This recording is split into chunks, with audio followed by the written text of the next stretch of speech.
Hey everyone. Okay, so I decided with this lockdown that I need to be able to keep myself busy, and generally it's not too difficult. I've got a couple of things I'm busy with, but one of the interesting things was I brought some bees back to the house just before I closed up for the lockdown. The last evening I was releasing some queens into some splits, and I still had one or two queens in the incubator.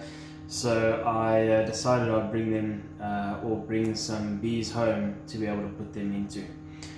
So I went ahead and did that. I had one of my mating nukes that had grown quite strong and had gone into a 5 frame and then into 2 5 frames, and so I brought them home and I split them, and I gave the queenless side a virgin queen that was last week Friday. We're sitting on Thursday now, so we're on about 6 days there.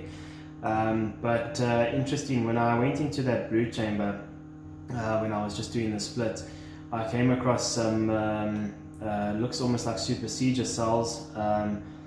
Very interesting because it's a new queen and she's been laying very well, but it's the second time I found them in that hive. I say supersedure because they were on the face of the comb, but very nice, nicely built cells.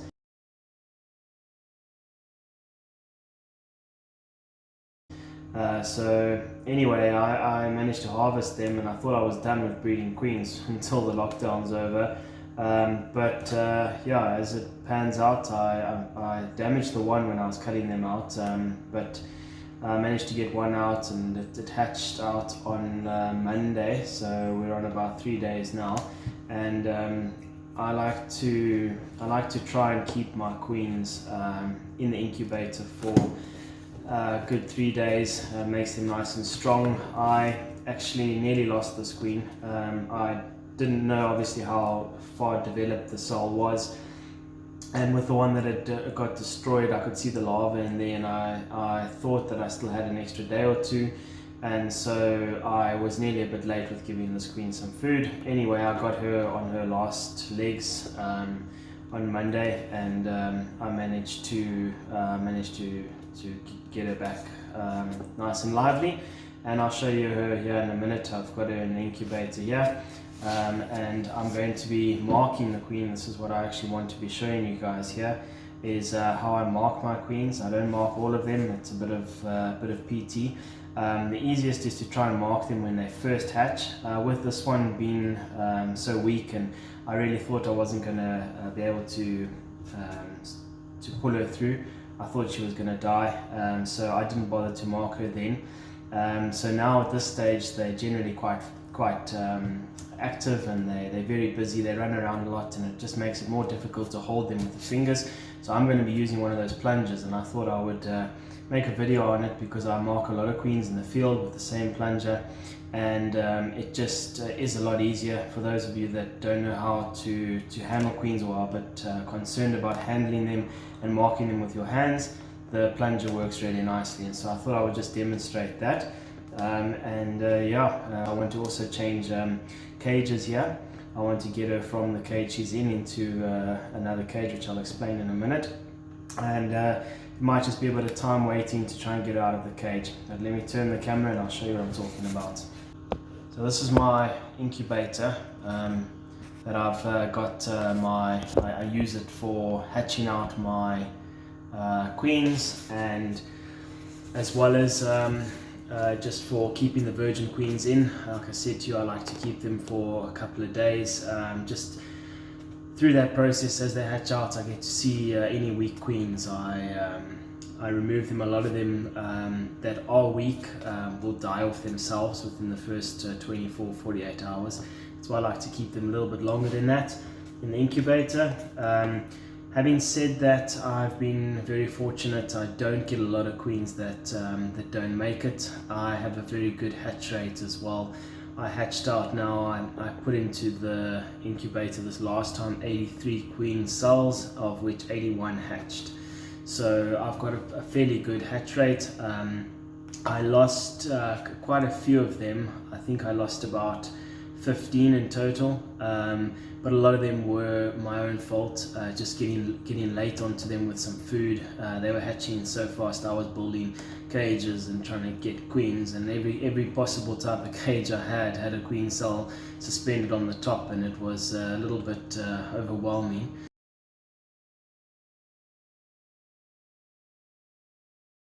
The first time I'd done so many cells in one go, and having them all hatching at the same time anyway, so it was a learning curve to say the least. But yeah, let me show you the cell that I'm talking about, or the cage.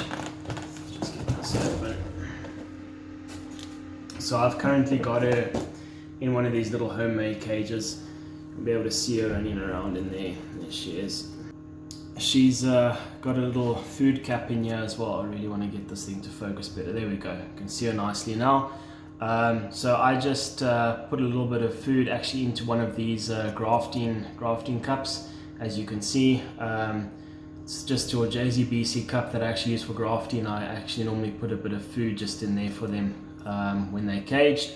So she's not the biggest queen. She's a nice size, but your virgin queens like us are generally not that big anyway. So when they hatch, they sort of got a bit of a slender abdomen, and as they go out and get mated, and then when they start to develop the ovaries for laying, that's where you start to see the true size of the queen.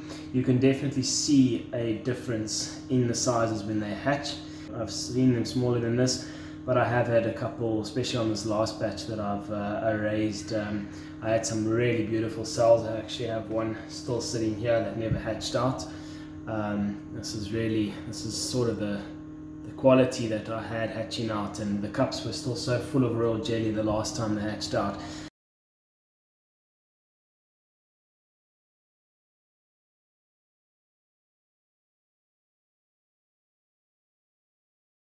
And yeah, that was just out of an exceptional finisher that I had the cells in. So yeah, anyway, let's get her out of here. As I say, this could be the trickiest part. I'm wanting to get her into this Nicot cup or cage. Yeah, she comes. There we go. Nice, she's in. She just mustn't go back into the hole. Okay, let's just get her here. So you see how she's really lively, and I'm actually a bit concerned she'll fly. She could be developing wings. I always check their wings at this stage. You can see her running around nicely there. She's a nice size queen actually. Now she's out the cage, I can see her a bit better as well. She is actually a really nice size queen. So I'm gonna just put her into this Nicot cage. This is mainly for going into the queenless nuke that I'm going to be putting her into shortly. I want her in that Nicot cage as opposed to the these home built cages. Just let's get her in here, and then we'll get her onto the marking now. So I normally, when I introduce the virgin queens like this, I directly introduce them. I've got another video that you can check out where I actually introduce her. But what I've started doing now is I would just go straight to the queenless colony or queenless nuke, and I would open the cap. I put her on a frame of brood and bees. She comes out, she walks amongst them, and they seem to accept her very well. I've not had problems with them balling the queens, unless there's other factors going on. If the bees are very aggressive, if there's robbing going on in the apiary, those sort of things will be what cause you problems when you're introducing them. This particular queen is going into a bit of a trial that I'm doing, which I'll do another video shortly of when I introduce her. And so I'm going to be leaving her in the hive just 24 hours because it's going to be actually a queen right hive, and she's going in below a queen excluder. So because of that, I want her to develop the pheromones of the swarm. I'm not too sure if they would accept her if I just put her in. I could try it, and I'll be able to see straight away whether they ball her or not. But our weather today is also a little bit cold, and it's just a little bit miserable here. So I'm actually thinking I'm going to just put her in this evening. I'm going to drop her into the into the little nuke, and I'll leave her until tomorrow evening, give her about 24 hours, and then I will release her onto a frame of brood, and then I'll obviously take note of how the bees react to her. But okay, enough of me talking, let's get on to marking her. So this is the little plunger. They're readily available, they really work quite nicely. You saw how she was running all over my hand just now, so if I try and mark her, then you can hold her, but I don't like to when they're this active. I'm concerned, especially with a virgin queen, if you damage a wing or if you damage something, you know, you can end up affecting her flight, for her to go on a mating flight. Right, I just need to pause it for a second because I realized the camera is sitting on top of my toolbox, which has got my marking pen in it. I'll be with you now.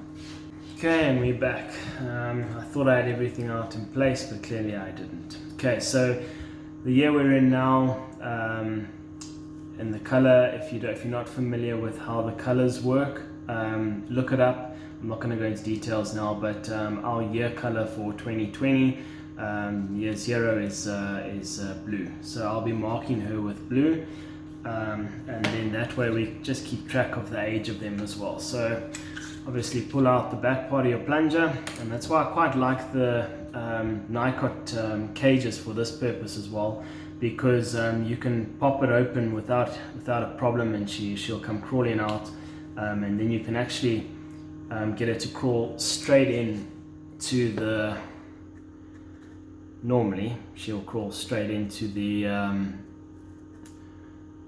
marking cage. If she doesn't, what I sometimes do, yeah, she comes, but what I will sometimes do is I open the back, especially if I'm marking a lot of them.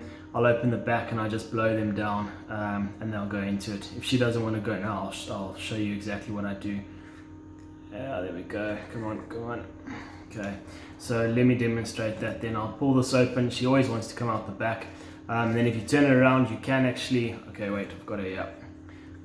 You can also put it the other way around. It'll fit quite nicely inside, and she'll be able to crawl out there.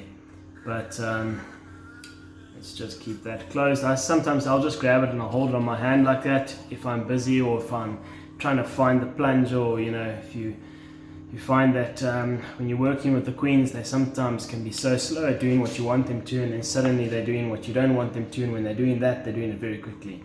So right, I wait for her to either fly up, or I just tip it to the side. I put the plunger in. Okay, and now looking at it from this end. Okay, so she's now got her feet on the cage. At this stage, she's got her feet on the cage, so I'll wait for her just to turn around, and then sometimes I move it around a bit just to encourage her to turn.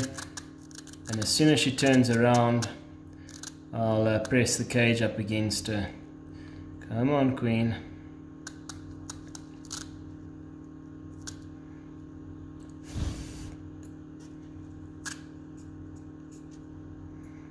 Come on, queen. Come on, queen. There we go. You can hear her piping a bit there. Okay, there we go. And you see how I've trapped her nicely secure there. So I just want to put a dab of paint on the thorax, basically, just behind the head. You don't want to get paint at all on the antennas. If you do, your queen is done. I'm going to try and demonstrate this now so that you can actually see me doing it. Let's just try and get it up there. There we go.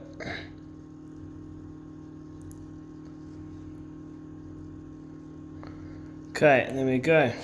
Dot of blue on her. I then just pull it up and I get her to start trying to fly, and that will get the paint to dry nicely. Okay, and if she doesn't want to fly to, there we go. She's flapping her wings now, and I like them to do that. Then they dry that paint off themselves. I'll often just blow on them as well, just to get that paint to dry a little bit. And there we go. That's pretty much what you want to see.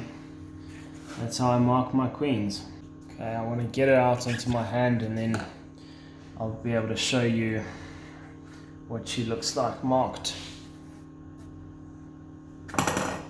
Go.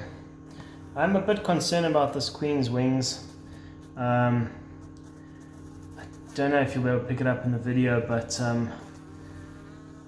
yeah, I would actually really like to see her fly off from my hand into the window, and then at least I would know that she's going to be able to fly. I think her wings got a bit damaged in the cage when she was curled up. As I said, I did catch her about, she was almost dead, and I managed to get some feed onto her. But it's not uncommon for them not to take off like this. They often will just flap around. But anyway, you can see the blue dots on her head. That's it. Now we just get her back in the cage. This is how I would normally, by the way, hold them and mark her if I'm doing it with my fingers. But she's really, as you can hear, she's piping a lot and she's really busy, and so I don't like to do it when they at this stage. Get her into her cage, there we go. Now she's ready to go into the hive or into your mating nuke. Great, I'll see you there.